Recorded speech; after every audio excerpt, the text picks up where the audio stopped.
이란 전쟁 휴전 미국의 대구력. 휴전과 이란 열개항 기반 협상 시작에 대한 1차 평가. 미하엘 프레브스팅, RCIT. 2026년 4월 8일. 어제의 상황은 1962년 10월 미국과 소련이 핵전쟁 직전까지 갔던 쿠바 미사일 위기를 떠올리게 했다. 오늘 밤 한 문명 전체가 소멸할 것이라는 트럼프의 이란을 향한 제노사이드, 학살 위협은 히틀러의 정신착란, 희화라고 할 한 인물의 사악한 본성을 드러낸 것이었다. 히틀러의 지능이나 이데올로기는 갖추지 못한 것을 그나마 다행이라고 해야 할까. 그러나 트럼프의 위협은 한 쇠퇴해가는 제국주의 국가에 개 짖는 소리 이상도 아니다.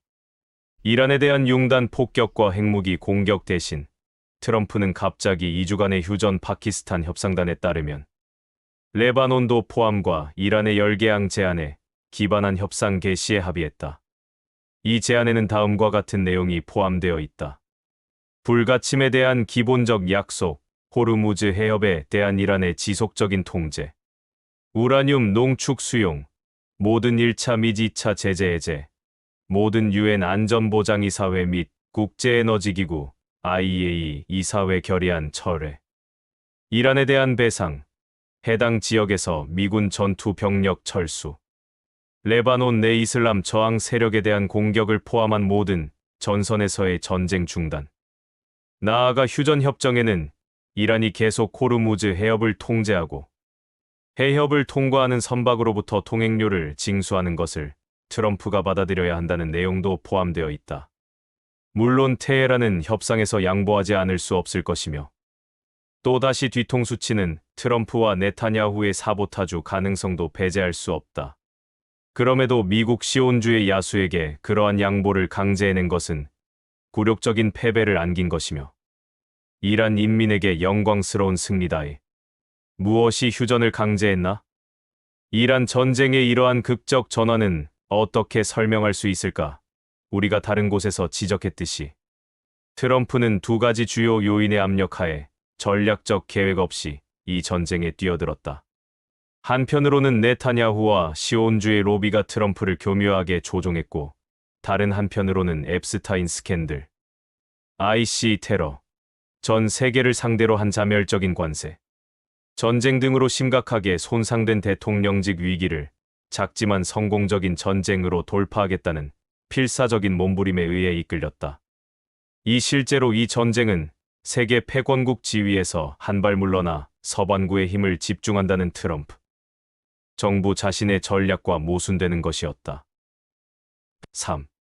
전쟁을 시작할 때 트럼프는 이란의 정권 교체와 무조건 항복을 며칠 안에 달성할 수 있다고 호언장담했다.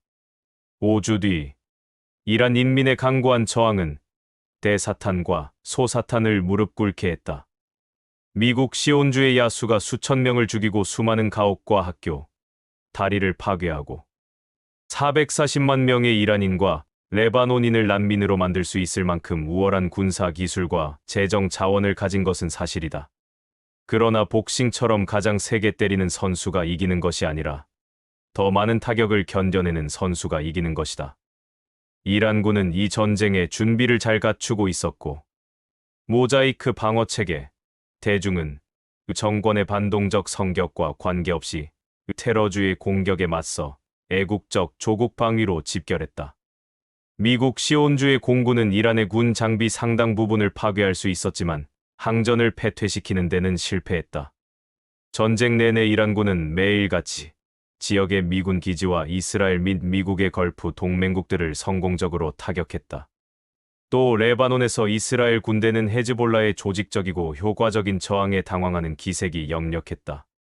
무엇보다 중요한 것은 이란이 호르무즈 해협을 장악하고 사실상 패쇄했다는 점이다. 호르무즈 해협은 전 세계 석유 생산량의 20%를 비롯하여 주요 원자재가 통과하는 세계에서 가장 중요한 해상 통로다.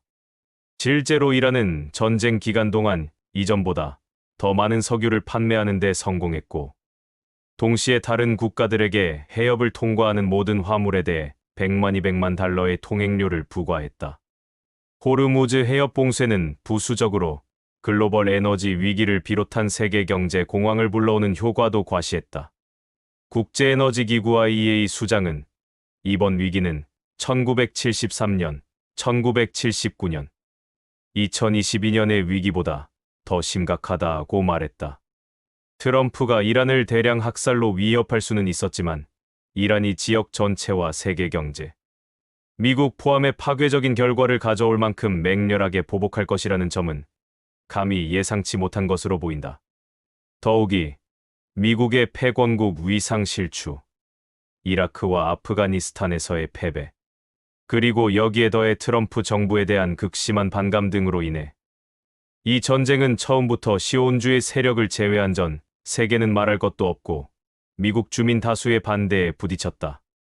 최근 며칠 트럼프의 정신창간적 망나니 행태가 전 세계적 대중의 분노를 더욱 증폭시켰다. 트럼프를 지지해온 우익 인사들까지 미군에게 트럼프의 명령에 불복종할 것을 촉구하거나 트럼프 탄핵을 요구했다. 이후 전망에 관한 몇 가지 노트. 여기서는 이 짧은 논평으로 국한하고 이 전쟁이 가져올 거대한 지역적, 세계적 결과에 대해서는 다른 기회에 논의하도록 하겠다. 몇 가지 잠정적인 생각만 말씀드리겠다. 역사적 중요성 면에서 이란 전쟁은 재작년 10월 7일 사태와 유사하다. 돌발적인 반전이 없고 미국 이스라엘이 핵 대량 살상을 통해 이란을 패퇴시키는 것이 아니라면 미 제국주의의 세계적 위상을 크게 약화시키는 것으로 결과할 것이다. 또한 국내 정치적 사회적 모순을 가속화하고 결국에는 야수의 뱃속에 혁명적 위기를 촉발할 수 있다. 또 중동 인민들의 재앙 이스라엘을 더욱 약화시켜 팔레스타인 해방 투쟁에 힘을 실어줄 것이다.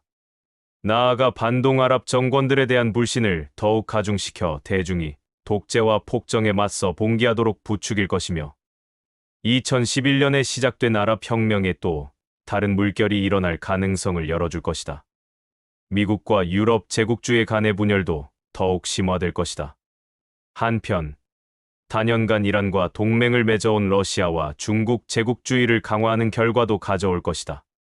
마지막으로 미국 시온주의 야수의 패배는 전 세계 노동자와 피어갑자의 해방 투쟁의 용기와 담대함을 불어넣을 것이다. 이 시대는 끔찍한 시대이면서 동시에 혁명적 공산주의자로 살아가는 데 고양되는 시대다.